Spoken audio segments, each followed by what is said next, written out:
The wind was a blade against her skin. Alara pulled her threadbare cloak tighter, the coarse wool doing little to stop the icy teeth of the storm from sinking into her bones. Her bad leg ached, a deep, throbbing complaint that radiated from her hip to her ankle, a familiar misery made sharper by the cold. In the village of Oakhaven, a storm like this was a death sentence for anyone caught outside. Doors were barred, shutters were latched, and the hearth fires burned high. But Alara's hut was on the fringe of the village, where the forest's shadow fell long and dark even at midday. It was a place for outcasts, a place for the broken. Her limp, a souvenir from a childhood fever the village elder had failed to cure, had marked her as less than whole, useless. A sharp, agonized cry cut through the howl of the wind. It was not human. It was animal, a sound of pure, desperate pain that sliced right through her own discomfort. The villagers would have ignored it, bolting their doors even tighter. The woods were the Alpha King's domain, and the things that lived within them were not to be trifled with. Another cry, weaker this time. Something inside Alara, a foolish, stubborn knot of compassion she had never been able to starve, clenched tight. She thought of the stories her grandmother used to tell, of the spirits of the wood, of life answering to life. The villagers called it nonsense. They called Alara's strange knack for calming spooked horses and tending to injured birds unnatural. Witchcraft, some whispered. She grabbed the small leather pouch of herbs and salves she always kept ready. It was mostly useless things, yarrow for staunching blood, willow bark for pain, but it was all she had. Bracing herself against the gale that threatened to tear the door from her grasp, she stepped out into the swirling chaos of snow and wind. The pain in her leg was immediate and sharp as she dragged it through the deepening drifts. Every step was a battle. The forest loomed, a wall of blackness and roaring sound. Fear, cold and rational, told her to turn back. This was madness. She was a cripple, a whisper of a girl against a titan of a storm. But the whimpering sound came again, a fragile thread in the tempest's roar, and it pulled her forward. She found the source under a rocky overhang, a small cave carved out by wind and time, a wolf. But it was like no wolf she had ever seen. It was enormous, its fur the color of liquid silver, now matted with mud and blood. One of its flanks was torn open, a ragged, dark wound that pulsed weakly. Its beautiful, intelligent eyes, the color of a winter sky, were glazed with pain. And it was in labor. The wolf's head lifted as Alara approached, a low growl rumbling in its chest. It was a threat, but a weak one. It didn't have the strength to do more. "I won't hurt you," Alara whispered, her voice snatched away by the wind. She knelt, ignoring the searing protest of her leg and the icy water soaking through her trousers. She held out her hands, palms open, showing she was unarmed. "I want to help." The wolf watched her, its breath coming in shallow, shuddering gasps. It seemed to understand. The great head lowered back onto its paws with a soft whine of surrender. It knew it was dying. Alara's hands, usually clumsy with cold, moved with a strange certainty. She saw the first pup, stuck, breach. The mother was too weak to push. A strange warmth bloomed in Alara's chest, a feeling she had only ever felt in fleeting moments, when she'd laid her hands on a bird with a broken wing or a shivering lamb.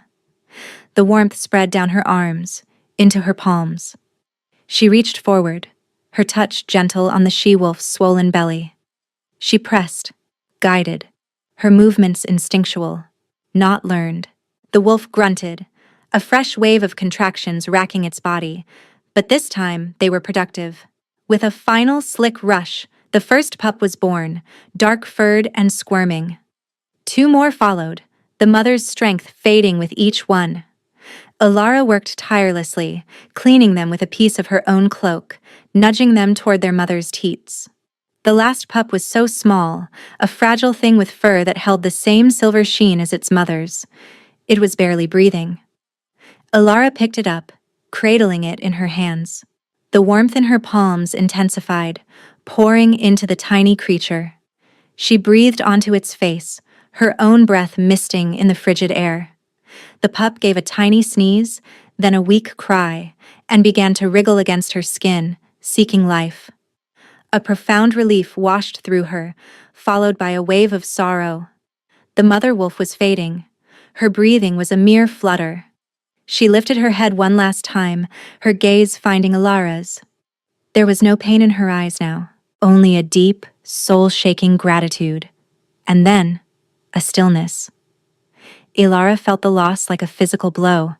She hadn't even known this creature, yet she wept for it, her tears freezing on her cheeks. The storm raged on, but in the small shelter there was a profound silence. She was alone. Alone with 3 newborn pups and their dead mother. Exhaustion crashed over her, heavier than the snow. She was soaked, freezing, and her leg was a numb, dead weight. She knew she should try to get back to her hut, but she couldn't leave them. She gathered the pups, tucking the tiny silver one inside her cloak against her own skin, and huddled against the still warm body of the mother wolf. The other 2 pups burrowed against her, seeking the heat she so desperately needed herself. Just for a moment, she thought. I'll just rest for a moment. The cold was a lullaby, pulling her down into a deep, dreamless dark. She woke to a terrifying stillness. The storm had passed.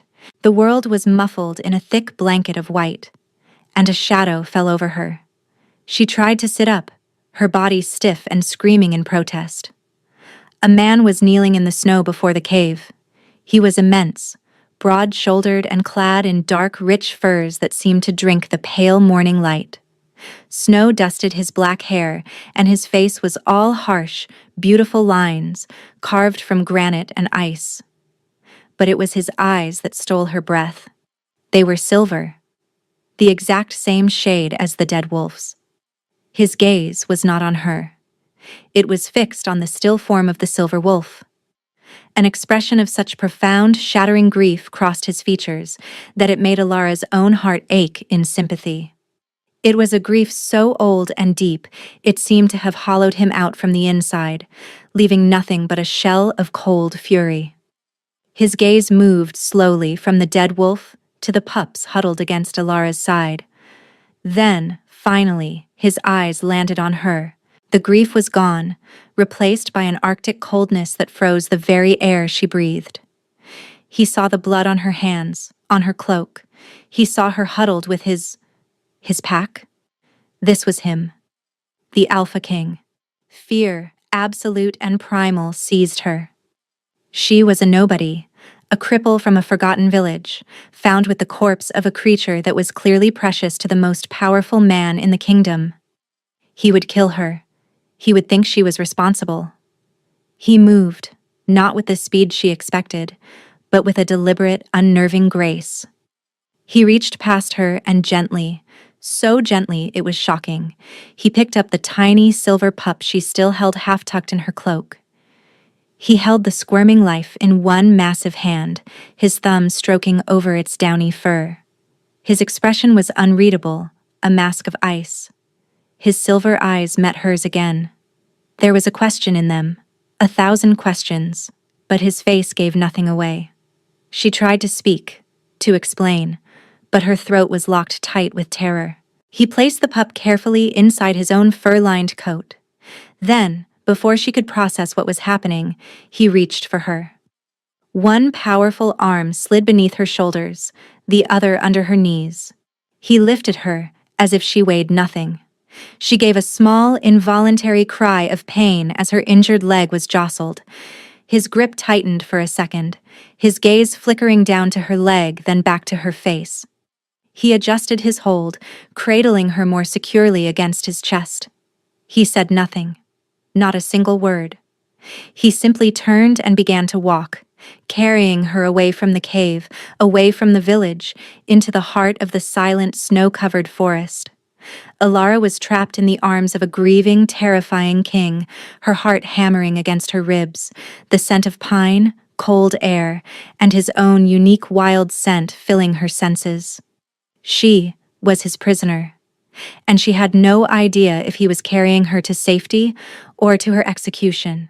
The journey was a blur of white snow, dark trees, and the rhythmic, powerful stride of the man who carried her. Ilara remained limp in his arms, too terrified to move, too exhausted to struggle. The warmth of his body seeped through her wet clothes, a stark contrast to the glacial coldness of his expression. She kept her eyes closed, unable to bear the intensity of his silver gaze. She could feel the steady beat of his heart against her back, a slow, heavy rhythm like a drum signaling a march to war. She must have drifted off, because the next thing she knew, she was being laid down on something impossibly soft, a bed. The air was warm and smelled of beeswax and dried lavender. She blinked her eyes open. She was in a room of stone and dark wood, a fire crackling merrily in a vast hearth. A thick fur blanket was being tucked around her. Her wet, filthy clothes were gone. She was dressed in a simple, clean linen shift. Someone had tended to her. Her leg, propped on a soft pillow, was wrapped in a clean bandage, a soothing balm easing the worst of the ache. The Alpha King stood at the foot of the bed, watching her. He had shed his heavy outer furs, and now wore a simple tunic of dark gray wool. He was still immense, a predator brought indoors, his power seeming to fill the room and press down on her. Pierre of Harf. Who are you? His voice was low, a rumble of stone on stone. It was not a question so much as a demand. Ilara, she whispered, her throat dry. Ilara. He repeated the name, tasting it. It sounded foreign and small in his mouth. Tell me what happened. She swallowed, forcing herself to meet his gaze. She would tell the truth. It was the only thing she had. The storm. I heard her crying out. From the woods. You went into the forest? Alone? During a white death storm?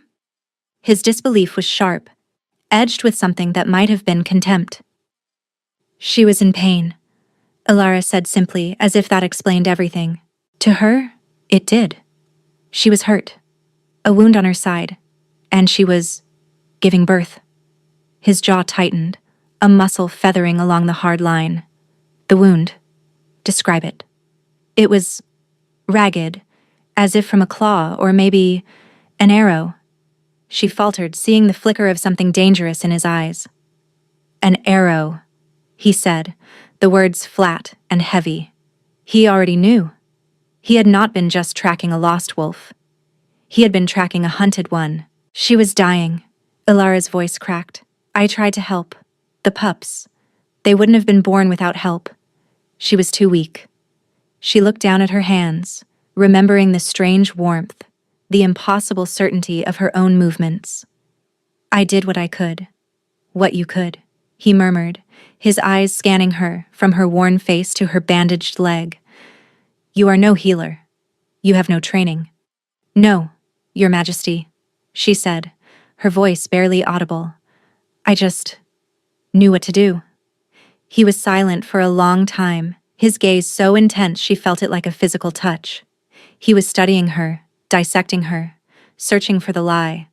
She met his stare with the quiet resignation of someone who had been judged and found wanting her entire life.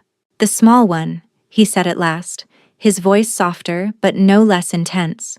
The silver one, he would not have lived. He was the last, and she was already gone. He was cold, Ilara whispered, remembering the feel of the fragile life in her hands. I held him. I tried to warm him. The king walked to the fire, turning his back to her. He stared into the flames, his broad shoulders rigid with tension. Her name was Lyra. The name was a shard of glass in his throat. She was my mate, my queen.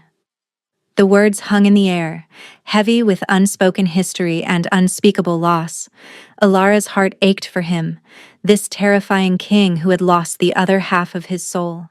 I thought she was dead, he continued, his voice rough with grief. There was an attack on our hunting party, a rock slide. They told me no one could have survived. They told me her scent was gone, buried under 1,000 tons of stone. He slammed a fist against the stone mantelpiece, the sound cracking through the room. They lied. He turned back to face her, his eyes burning with a cold fire. She ran, wounded. She ran for weeks, trying to get back home, trying to get her pups to safety. His gaze fell upon her again. And she found you. Ilara didn't know what to say. The scale of the tragedy was too immense. A hunted queen, a king deceived, a lost heir. The pup, my son, he will not settle, the king said, his tone shifting back to cold command. The wet nurses cannot soothe him. He cries for a scent he recognizes. Yours. Her breath hitched. You will remain here, he stated. It was not a request, it was a decree. You will be his caretaker. You will feed him. You will tend to him. You will ensure his survival. He took a step closer, looming over the bed. Do not mistake this for kindness, Ilara. You are a tool, a necessity for the survival of my heir. You will be given food, shelter, and protection. In return, you will give my son the comfort he seeks. Nothing more.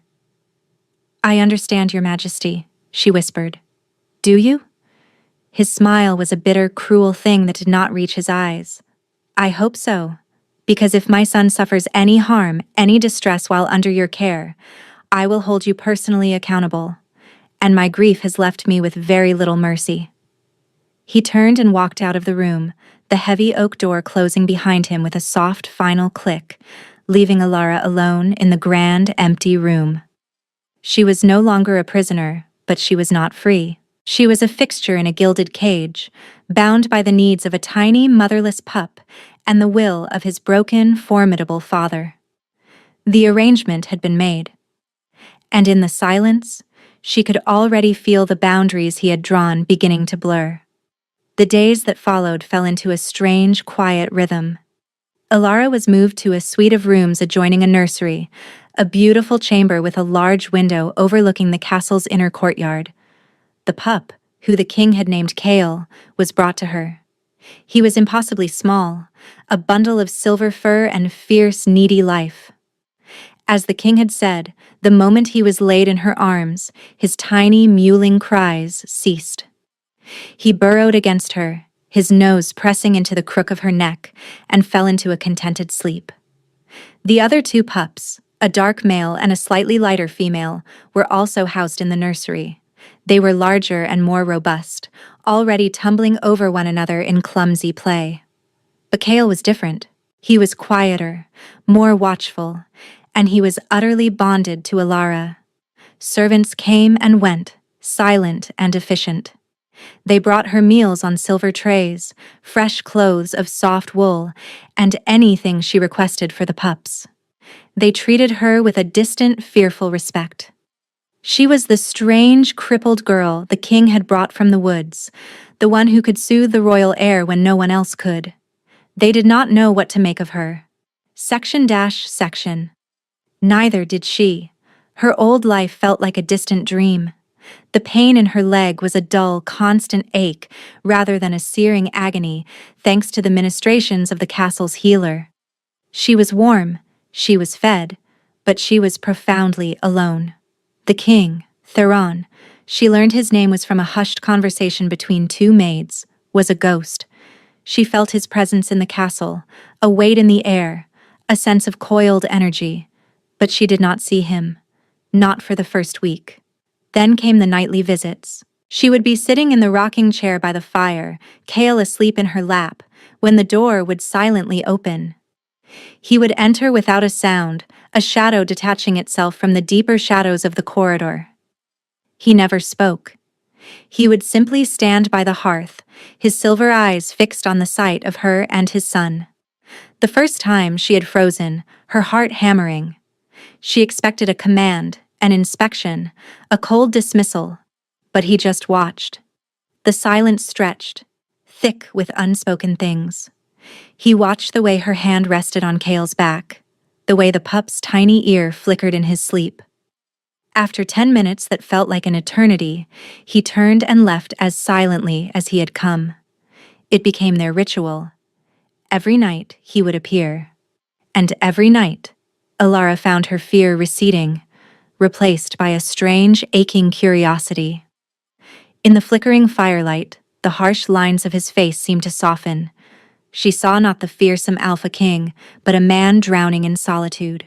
The mask of cold command would slip, and for a few unguarded moments, she would see the raw grief he carried. His gaze on Kale was a mixture of fierce pride and devastating loss. This pup was all he had left of Lyra. One night she dared to speak. "He has his mother's eyes," she whispered into the quiet. Theron startled as if he had forgotten she was capable of speech. He looked from Kale to her, his own silver eyes widening almost imperceptibly. "Yes," he said, his voice rough. "He does." It was a crack in the ice, a tiny one, but it was there. The next night he brought a shawl. It was made of the finest, softest wool, the color of cream, and impossibly warm. He didn't hand it to her. He simply draped it over the back of her rocking chair as he passed by on his way to the hearth. "The nights are cold," was all he said. Her heart did a strange, fluttering leap. It was a gesture of care, however small, however gruffly delivered. It was more kindness than she had received in years. She pulled the shawl around her shoulders, the warmth of it seeping into her skin. It smelled faintly of him, of pine and winter. She began to see him more in fleeting moments during the day. A glimpse of him crossing the courtyard, his dark cloak billowing behind him, the sound of his voice, low and commanding, echoing from the great hall. He was always surrounded by his council, by guards, by the weight of his kingdom. But Alara started to notice things no one else did. The way his shoulders were always tense, the weariness that clung to him like a second skin, the profound loneliness in his eyes when he thought no one was watching. One afternoon, she was sitting by the nursery window, watching the snow fall. Kale was sleeping in his cradle. The door opened, and Theron entered. It was the first time he had come to the nursery in the daylight. He didn't look at her. He walked straight to the cradle and looked down at his son. For a long moment he just stood there. He reached out a hand, his long, powerful fingers hovering over the pup, as if afraid to touch something so small and fragile.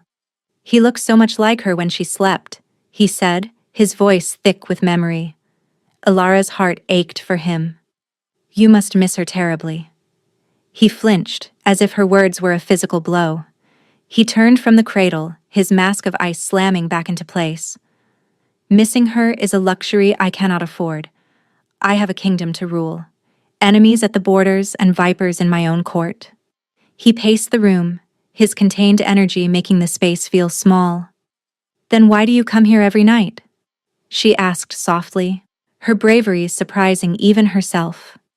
He stopped pacing and stared at her. "What?" "You come here to see him," she clarified. "But you also come here to remember her. To feel something. It's not a luxury. It's a necessity. Like breathing." His silver eyes bore into her. He looked angry, exposed. She thought he would lash out, remind her of her place. Instead, the anger seemed to drain out of him, leaving behind that familiar, hollowed-out grief. "You see too much," he said, his voice quiet. "I've spent my whole life being invisible," she replied, her gaze steady. "It teaches you how to watch, how to see what people try to hide." He walked to the window, standing beside her chair. They stood in silence for a moment, watching the snow blanket the world in white. "Does your leg still pain you?" he asked, his gaze fixed on the courtyard below. The question was so unexpected it took her a moment to answer. "Sometimes, when it is cold." The healer said the damage is old, irreparable. "Yes," she said. "It is." She had made her peace with it long ago. It was a part of her, like the color of her eyes. He turned his head, his gaze finally meeting hers.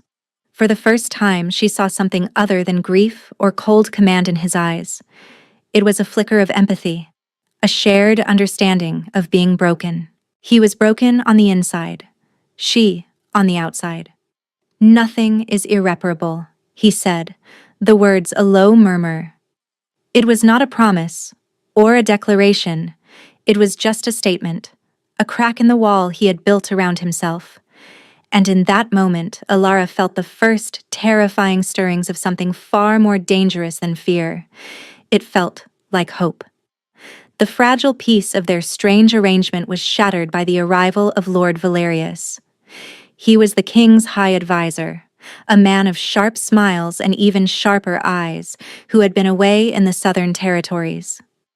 Alara felt a chill crawl up her spine the first time she saw him. He was handsome in a severe way, with silver-streaked dark hair and a bearing of immense self-importance. He moved with a predatory grace that reminded her of a leaner, slyer kind of wolf. He entered the nursery unannounced, flanked by two of his personal guards. Theron was not present. Valerius's eyes swept the room, taking in the fine tapestries, the warm fire, and Alara, sitting with Kale in her lap. His gaze lingered on her, a flicker of distaste in his eyes, as he noted her simple dress and the slight awkwardness of her posture due to her leg. "So this is the creature," he said, his voice smooth as oiled silk, but with an underlying edge of contempt. "The village witch, who ensnared our king's grief." Alara stiffened, pulling Kale closer protectively. The pup, sensing her tension, let out a tiny, unhappy growl. Valerius's eyes narrowed on the pup. "And this is the heir. Miraculously saved." The word miraculously was laced with sarcasm. He took a step closer. "I was the one who oversaw the search for Queen Lyra. A tragedy. The entire mountain came down. We searched for days. There was no scent, no sign of life." "She was wounded," Alara said, her voice quiet but firm. "She ran." "Indeed." Valerius's smile was a cold, unpleasant thing. "How fortunate for you that she ran right to your door. And how fortunate for the king that you possess such unique talents." He looked pointedly at her hands, as if he could see the dormant power within them. From that day on, Valerius became a shadow at the edge of her life. He couldn't challenge her directly. Theron's decree was absolute. But he worked in whispers and suggestions. Rumors began to circulate through the castle. Alara was a hedge witch who had used dark magic to bind the pup to her. She had cursed the queen, causing her to flee into the storm. She was manipulating the grieving king, seeking power. The servants grew more distant. Their fearful respect curdled into suspicion. Alara felt the walls of her gilded cage pressing in on her. Only Theron's nightly visits remained a constant, a silent reassurance in a world that was turning hostile. He seemed oblivious to the rumors, or perhaps he simply chose to ignore them. His focus was on his son, and on the slow, tentative connection growing between him and Alara. He started talking more during his visits, sharing small memories of Lyra, asking Alara about her own life before the castle. She told him of her small hut, her grandmother's stories, the quiet loneliness of being an outcast. He listened, his silver eyes thoughtful. He was beginning to see her not as a tool, but as a person. One evening, a week after Valerius's return, Alara couldn't sleep. Kale was restless, and her own mind was plagued by the advisor's cold eyes. She paced the length of her chambers, her leg aching. Needing air, she quietly slipped out of her room and made her way to a small, secluded balcony that overlooked the training yards. The moon was high and bright, casting the yard in stark silver and black. Two figures were standing in the shadows below, Lord Valerius and one of his guards. Their voices were low, but the cold, clear air carried them upwards. "Careless," Valerius was saying, his voice a venomous hiss. "The archer was a fool. A gut shot should have been enough to bring her down within a league. For her to have survived for weeks, it's an unacceptable failure." Alara's blood ran cold. Her. They were talking about Lyra. "The rock slide was meant to cover everything, my lord," the guard mumbled. "No one expected her to get free." "I expected you to be competent," Valerius snapped. "Now we have this heir. And the king dotes on that crippled whelp who protects him. She is a complication. This whole situation is a loose end." "A loose end?" The words echoed in the frozen air, chilling Alara to the marrow. It wasn't an accident. The rock slide, the arrow, it was an assassination. They had hunted their queen, and Valerius was the one who gave the order. The king trusts her, the guard said. He watches me now. He watches everyone. His grief makes him paranoid, Valerius scoffed. But his trust in me is absolute. It has been for 20 years. He will not believe a word from a common girl against his most loyal advisor. We just need to remove the complication. Permanently. The girl first. Without her, the pup will sicken. It will look like a natural tragedy. The line ends, and the path becomes clear. Alara shrank back from the balcony, her heart hammering against her ribs so hard she thought it would break. She stumbled back to her room, her mind reeling. Valerius had killed Lyra. He had lied to Theron, pretending to grieve with him while being the architect of his pain. And now, he was coming for her. He was going to kill her to get to Kale. She had to warn Theron. But the advisor's words rang in her ears. He will not believe a word from a common girl against his most loyal advisor. Would he? Theron was beginning to trust her, to see her. But was it enough to overcome 2 decades of faith in a man who had been like a father to him? She looked at Kyle, sleeping peacefully in his cradle, a perfect tiny replica of the king who was being so monstrously deceived. Her fear was a cold, hard knot in her stomach, but looking at him, it was eclipsed by a fierce, burning protectiveness. She would not let Valerius win. She would not let him harm this child. She would tell Theron, and she would pray to the old gods and the new that he would believe her. The threat was no longer a whisper in the halls. It was standing right outside her door, sharpening its knives. The next day, Alara was a bundle of nerves. She tried to find a moment to speak to Theron alone, but he was locked in council meetings with Valerius himself, discussing border disputes. The irony was a bitter pill. The king was planning strategies with the very man who sought to destroy his entire line. Every shadow seemed to hold a threat. Every footstep in the hall made her jump. She kept Kale close, barely letting him out of her sight. Valerius passed her in a corridor, his eyes gliding over her with a look of cold amusement. He knew she was terrified. He was enjoying it. That afternoon, the crisis came. A young maid, her eyes wide with panic, burst into the nursery. Mistress Alara, one of the other pups, the dark one, he's gotten out. He ran down the west gallery towards the old armory. Alara's first instinct was suspicion, but the maid's fear seemed genuine. She couldn't risk one of the pups getting hurt. Stay with Kale, she ordered the girl, her voice sharp.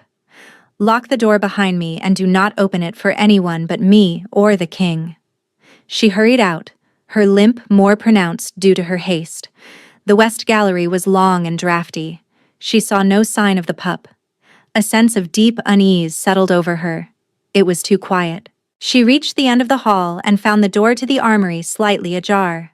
As she pushed it open, a hand clamped over her mouth from behind, and she was dragged backward into a small, dark alcove. The heavy oak door to the nursery slammed shut down the hall, the sound of a bolt sliding home echoing ominously. It was a trap. Lord Valerius emerged from the shadows of the alcove, a cruel smile on his face.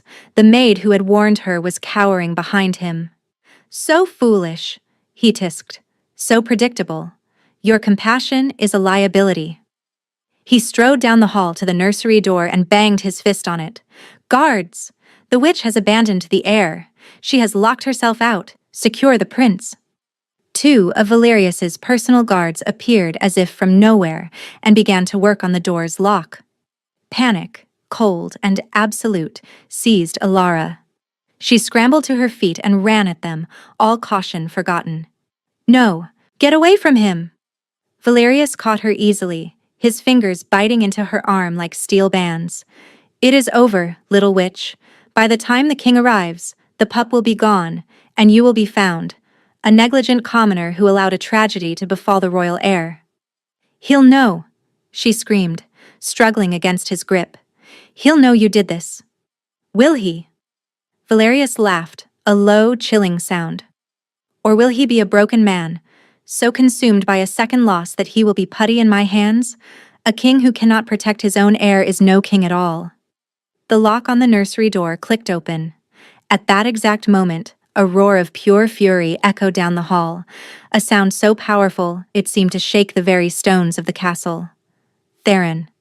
He appeared at the end of the gallery, his face a mask of thunder. He had clearly been running. His silver eyes took in the scene in an instant, Valerius holding Ilara, his guards at the nursery door.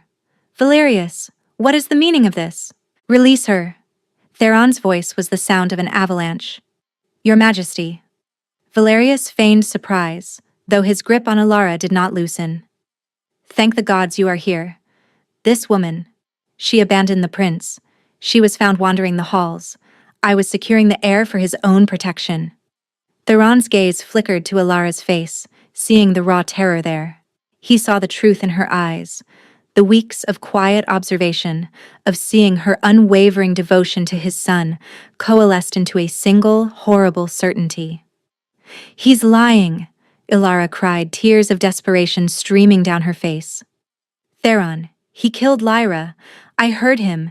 He sent the archer. He caused the rock slide. He wants to kill Kale and take the throne." The accusation, raw and explosive, hung in the air. Valerius's mask of concern finally dropped. His face twisted into a snarl of pure hatred. The game was up. "She speaks treason," Valerius spat, drawing a wicked-looking dagger from his belt. It glinted with a sickly, oily sheen. "She has poisoned your mind against me." "I trusted you," Theron said, his voice dropping to a deadly whisper. The temperature in the hall seemed to plummet. "For 20 years, I trusted you." "Your trust was your weakness." Valerius shoved Ilara away, sending her stumbling to the ground. "Guards! Kill him! Kill the king!" The two guards, loyal to Valerius, drew their swords and charged. Theron met them not as a king, but as a primal force. He moved with impossible speed, a blur of gray and black. There was the sickening crunch of bone, the wet sound of a blade finding its home. It was over in seconds. The two guards lay dead or dying on the stone floor. Valerius stared, his shock momentarily overriding his plan. He had underestimated the king's grief-fueled rage, but the shock quickly turned to cunning. As Theron turned toward him, his attention absolute, Valerius feinted left, then lunged right, his poisoned dagger aimed not at the king's heart, but low, at his side. Theron was fast, but the move was unexpected. He twisted, but the blade still sank deep into his abdomen. A strangled gasp escaped Theron's lips. He stumbled back, his hand flying to the wound.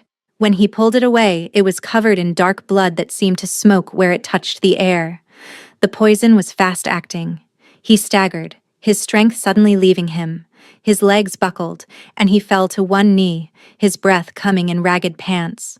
Valerius laughed, a triumphant, ugly sound. "You see, even gods can bleed.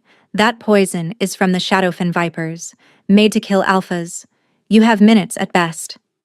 He advanced on Theron, his dagger ready for the final blow. "No!" Ilara scrambled across the floor, positioning herself between Valerius and the fallen king. Theron looked at her, his silver eyes clouded with pain, but lucid.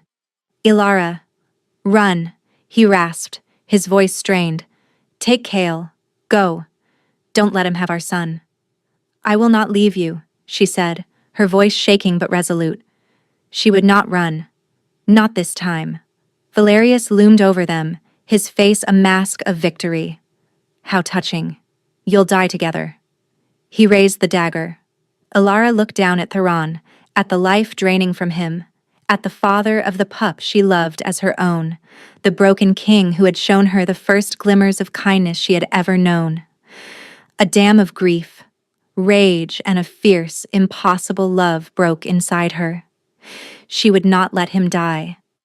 She pressed her hands against the terrible wound on Theron's side.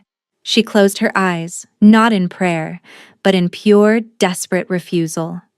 "No," a voice screamed in her mind, "you will not take him."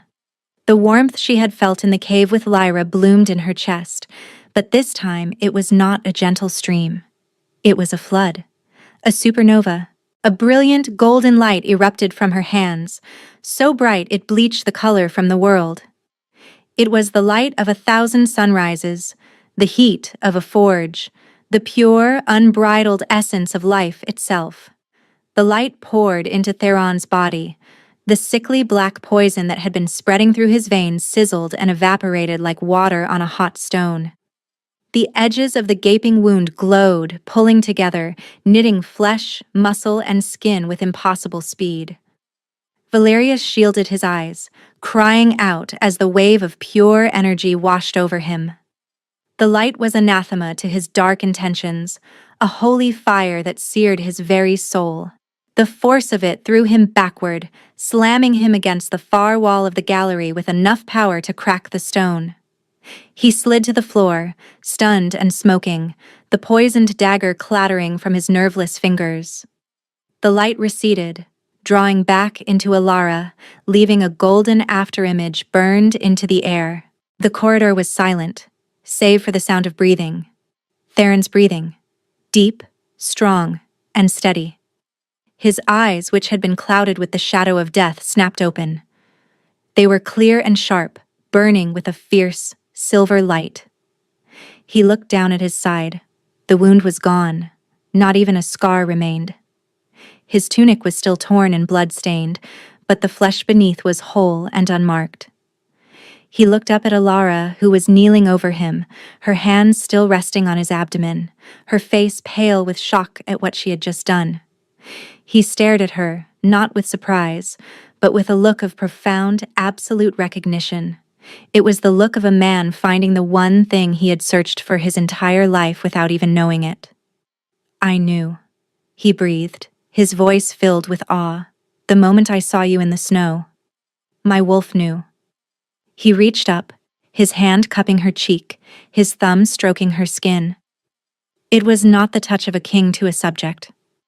It was the touch of a man to his equal, to his everything. Slowly, powerfully, he rose to his feet. He was not just healed, he was renewed. The weariness that had clung to him for years was gone, burned away by the pure life magic she had poured into him. He was incandescent with power. He turned his gaze to Valerius, who was groaning and trying to push himself up from the floor. The king's expression was terrifying in its calmness.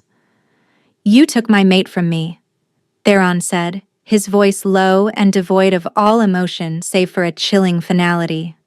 "You tried to take my son. You tried to take my kingdom." He walked toward his former advisor. He did not run. He did not need to. Each step was heavy with judgment. "For 20 years you stood by my side and called me brother," Theron continued, "and for 20 years you were a viper I warmed at my own hearth." He stopped before the whimpering man. He did not draw a sword. He did not need one. He reached down, his hand clamping around Valerius's throat, and lifted him effortlessly into the air. "The dungeons are too good for you," the king said, his silver eyes glowing with cold light. "Death is too kind." He looked toward the broken window at the end of the hall, shattered by the force of Alara's power. But justice must be served. He did not throw Valerius. He simply let him go, out of the window. There was a single long scream that faded into the vast emptiness beyond the castle walls. Then there was silence. The castle guards, drawn by the commotion, had arrived and stood frozen in the gallery, their faces a mixture of terror and awe at what they had just witnessed. Theron ignored them all. He turned and walked back to Alara, who was still kneeling on the cold stone floor, trembling from the aftermath of the power that had surged through her. The entire court, the entire kingdom, could have been burning down around them, and he would not have noticed. He saw only her. He knelt before her, bringing them eye to eye. He gently took her hands in his, the hands that had saved him, and brought them to his lips, kissing her palms. "You are a life-giver," he whispered, his voice thick with an emotion she had never heard from him before. It was reverence. "In a world of death, You are life. He searched her face, his gaze intense. I was a ghost, a king of ice and memory, ruling a kingdom of ghosts. Lyra's death froze me solid. I haven't felt warmth in years, Alara. His voice cracked. Until you. Tears welled in Alara's eyes, but they were not tears of fear or sorrow. They were tears of release. All the worthlessness, all the shame of being the broken girl from Oak Haven, washed away in the face of his utter adoration. She was not a mistake. She was not a liability. She was a miracle. You brought him back to me, he said, his gaze flicking to the nursery door, where the sound of a waking Kale could be heard. My son. My line. And then, you brought me back. She finally found her voice, and it was not the whisper of an outcast. It was the clear, steady voice of a woman who knew her own power. I refused to let him take you. And I, he said, his thumb stroking her cheek, refused to ever let you go. She leaned into his touch, a lifetime of cold and loneliness melting away under the warmth of his hand. She looked at this magnificent, powerful king who was looking at her as if she were the most precious thing in the universe. She saw her home. She saw her future. Stay, she said. It was not a plea. It was a statement of fact, a claim. Stay with us. A slow smile spread across his face, a real smile, one that reached his silver eyes and transformed his harsh features into something breathtakingly beautiful. It was like watching the sunrise after a long, dark winter. Always, he promised. He leaned in and captured her lips in a kiss that was not about passion, but about sealing a vow. It was a kiss of homecoming, of two broken souls finally made whole, there in the silent, aftermath-strewn gallery of their new world. 3 months later, the northern sun streamed through the high-arched windows of the royal garden, a rare and welcome warmth. Alara sat on a stone bench, her leg propped up, watching a small, silver-furred wolf pup tumble in the grass with 2 slightly larger, darker pups. Kale. He was thriving, a happy, healthy blur of motion and clumsy joy. Her power, now a familiar current within her, had not magically fixed the old damage to her leg, but it had soothed the chronic pain to a distant memory. The limp remained, a part of her story, but it no longer defined her. She walked the halls of the castle not as an outcast, but as its queen. The people of the court, who had once whispered about the village witch, now bowed their heads in genuine reverence. They had all felt the wave of life magic that had saved their king, and they had seen the light that now seemed to shine from within her. A pair of strong arms wrapped around her from behind, and a familiar chin rested on her shoulder. The scent of pine and winter filled her senses, but now it was a scent of comfort, of home. He has your stubbornness, Theron murmured in her ear, his voice a low, warm rumble. Alara smiled, leaning back against his chest. And your capacity for causing trouble. Kale, in mid-tumble, suddenly shifted. In a blink, the wolf pup was gone, replaced by a small, laughing toddler with a shock of black hair and startlingly bright silver eyes. He pushed himself up and ran on unsteady legs toward them, collapsing into Alara's lap with a happy squeal. She gathered him close, her heart swelling with a love so fierce it was almost painful. Theron's hand came to rest on his son's head, his fingers carting through the soft hair. The Ice King was gone, melted away. In his place was a man who smiled freely, whose eyes held a constant, gentle warmth that was reserved only for his family. The emissaries from the Sunstone Pack arrive tomorrow, he said, his tone casual, but she could feel the faint tension in his arms. They will have heard the rumors, about Valerius, about you. Let them hear, Alara said, her voice calm and sure. She met his gaze over their son's head. The truth is not something to be hidden. He studied her face, his love for her shining in his eyes. My queen is wise, he said softly. He kissed the top of her head, then her temple. I spent decades ruling through fear and strength because it was all I had left. You've taught me there is a greater power. The power to build, not just to command. To heal, not just to conquer. The kingdom was changing. With Valerius's corruption rooted out, a new sense of hope was spreading. Theron, guided by Alara's quiet compassion, was ruling with a justice tempered by mercy. They were a partnership, a balance of ice and fire, shadow and light. She turned on the bench, facing him more fully, and took his hand. We will face them together. Together, he affirmed, his hand tightening on hers. He looked from her to their son, and a look of such profound peace settled on his features that it took her breath away. The haunted, hollowed-out man she had met in the snow was gone forever. He leaned in and kissed her, a slow, deep kiss full of shared history and future promise. It was the kiss of a man who had found his anchor in the storm. The world was still full of challenges. There were other kingdoms, other politics, the endless duties of ruling.